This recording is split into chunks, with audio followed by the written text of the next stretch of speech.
இந்த மணல் வழியாவே நான் நடந்து போயிடலாம்னு நினைக்கிறேன். என்னன்னா இந்த தண்ணியில ஷார்க்ஸ் எங்க பார்த்தாலும் நிறைய இருக்கு பாருங்க. ரொம்ப எக்கச்சக்கமா இருக்கு, பார்த்த உடனே தெரியுது.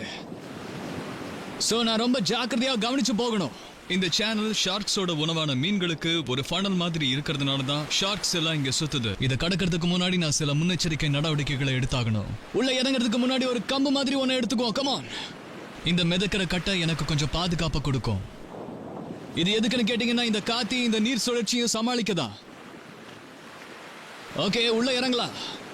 சுமார் 183 மீட்டர் கடந்து அந்த இன்னொரு தீவுக்கு போறது ஆபத்தானதா இருக்கும். அலைகள் திரும்பி வந்துகிட்டு இருக்கு. வேகமா தண்ணி வரும்போது பாதி நீர் மட்டத்துல நான் மாட்டிக்காம இருக்கணும். இதுல போகும்போது நீங்க ஏன் கூடவே நல்லா ஒட்டின மாதிரியே வரணும். பக்கத்திலே இருங்க, நாம இப்ப இதை கடக்க போறோம். ஓகே, சுத்தியும் முத்தியும் ஒரு கண்ணு வச்சுக்கிட்டே வாங்க. சில ஷார்க்ஸ் தாக்குறதெல்லாம் 1 மீட்டருக்கும் குறைச்சலான ஆழத்துல தான் தாக்கும். 2006 இங்கிருந்து கொஞ்சம் தெற்கு கடற்கரையிலிருந்து சுமார் 14 மீட்டர் தூரத்துல இடுப்பளவு ஆழத்துல ஒரு பெண்மணி சுமார் 3 ஷார்க்ஸால தாக்கப்பட்டு கொல்லப்பட்டாங்க. ஓ காட், என்னது?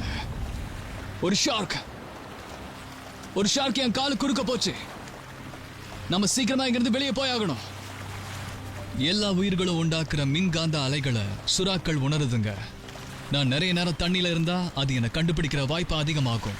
நாம பாதி தூரத்தை கடந்துட்டோம். என் கூடவே வாங்க, நாம இதை கடந்து போயிடலாம். நான் கரைக்கு போக இன்னும் 91 மீட்டர் தான் இருக்கு. ஆனா திடீர்னு எனக்கும் கரைக்கும் நடுவில் ஏதோ ஒன்று தென்படுது. ஓ, அங்க ஒரு சுறாமீன் பாருங்க. அது அங்க. அசையாம அப்படியே இருங்க. Don't move.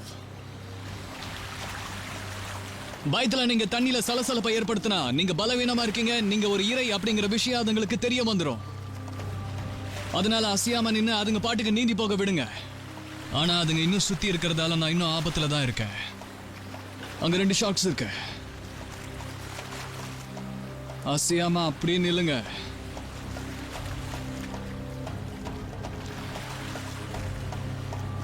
நேரா அதுங்க இந்த பக்கம் தான் வருது. அசையாதீங்க. சுமார் 2.5 மீட்டர் நீளமுள்ள ஒரு ஷார்க் என்ன நோக்கி வருது. இது பயப்படுறதுக்கான நேரம் இல்லை. ஆனா கடைசி நிமிஷத்துல அது திரும்பி போயிடுச்சு. இதான் நான் தாண்டி போறதுக்கான வாய்ப்பு. கமான், அதை பத்தி கவலைப்படாதீங்க. வாங்க போயிடலாம். என் பின்னாலே வாங்க.